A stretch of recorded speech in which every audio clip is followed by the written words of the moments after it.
Hamas और Israel के बीच लगातार जंग जारी है और ऐसे में भारत ऑपरेशन अजय के तहत अपने लोगों को लगातार वहां से बाहर भी निकाल रहा है। हमारे साथ एक ऐसे शख्स हैं जो वहां से बाहर निकल कर आए हैं, वाराणसी के हैं और वहां ये पढ़ाई कर रहे थे। इनका नाम राहुल है। राहुल जी, कहाँ रह रहे थे आप इजराइल में और किस तरह से आप लोग बाहर निकले, क्या मंजर था वहाँ का?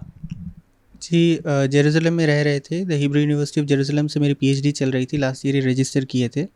और मंज़र मतलब बॉर्डर पे डेफ़िनेटली बहुत बेकार था, बहुत मतलब कि आउटरेजियस था।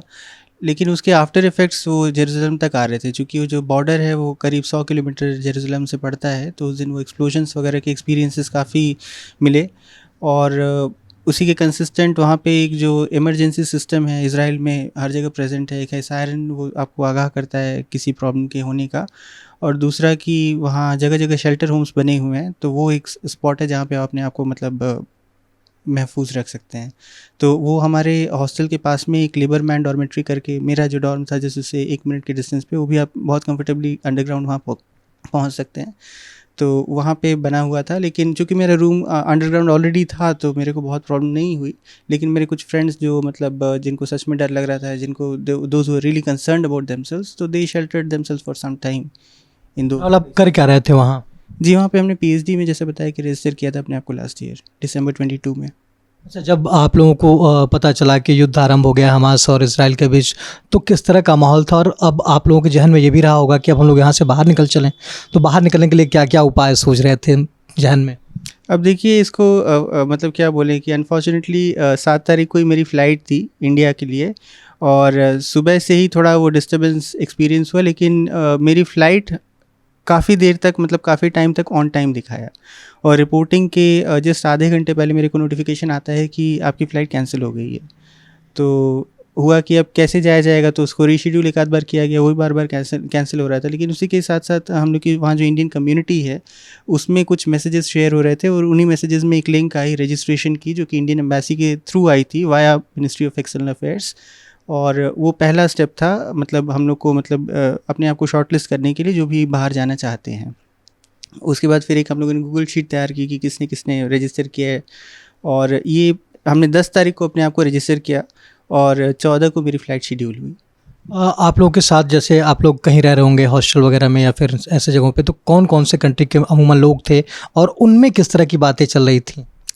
अब देखिए बहुत अलग, डेफ़िनेटली अलग नेशनैलिटीज़ के लोग थे, ऐसा नहीं। लेकिन हम उनसे हमारा बहुत टच तो नहीं। लेकिन इंडियन कम्युनिटी में हमारे मतलब मेरे जितने फ्रेंड्स थे वो ज़्यादातर मतलब बाहर चले आए, मतलब। और एक बात ज़रूर कहेंगे, कंपल्सिवली कोई नहीं आया, क्योंकि सिचुएशन जैसा हमने बताया कि बॉर्डर्स पर डिस्टर्ब थी। लेकिन हम लोग को उसके इफ़ेक्ट्स बहुत ज़्यादा प्रोनाउंस नहीं लगे, क्योंकि अभी जैसे हमने बताया 7 तारीख को मेरी फ़्लाइट थी। तो हमने चीज़ सामान भी मतलब लेना कुछ दिन पहले ही बंद कर दिया था कि मतलब जाने के बाद कुछ ये वेस्ट ना बचे। लेकिन अब सामान चूँकि हमने रैप अप कर लिया था, तो अब हमको दुकान जाने की ज़रूरत पड़ी। तो जब बाहर गए तो देखे कि मतलब ट्रांसपोर्टेशन ऑन है, मतलब दुकानें खुली हैं, रेस्टोरेंट्स वगैरह भी ऑन है। तो मतलब ऐसा कोई बहुत ही अलार्मिंग कुछ हमको समझ में नहीं आया। हाँ, बस ये था कि अब चूँकि मेरा आना यहाँ पे मतलब तय था और मेरा वो आना मतलब ज़रूरी भी था, तो इसलिए ये लग रहा था कि भाई हम कैसे जा पाएँगे। अच्छा, एयरपोर्ट का और जो जिस जहाज़ में आप लोग बैठे उसका क्या माहौल था? किस तरह की चर्चाएँ थी लोगों में? एयरपोर्ट पे लास्ट मोमेंट में भी सायरन बजा। हम लोग एक इमरजेंसी फ़ेज़ में थोड़ी देर के लिए चले गए थे, एक मतलब रिस्ट्रिक्टेड फ़ेज़ में चले गए थे, जहाँ पे हम लोग ज़मीन पे कुछ देर तक, अभी तक तो सिर्फ टीवी में देखा था। लेकिन अभी भले भले ही मेरे को कह के हंसी आ रही है, लेकिन उस टाइम तो ज़ाहिर है डर काफ़ी लग गया था। लेकिन फिर तुरंत हम लोग को शेल्टर होम लेके गया गया, जो कि वहीं पे बना हुआ है, बहुत अच्छा है। और फिर वहाँ से मतलब थोड़ी देर में चीज़ें बैक टू नॉर्मल हो गई। प्लेन में बैठने के बाद लोगों में डर का माहौल था कि वहाँ से नहीं निकलते तो फिर बहुत बुरा हो जाता है, हित हो जाता है, या फिर सरकार को लोग थैंक्स कह रहे थे?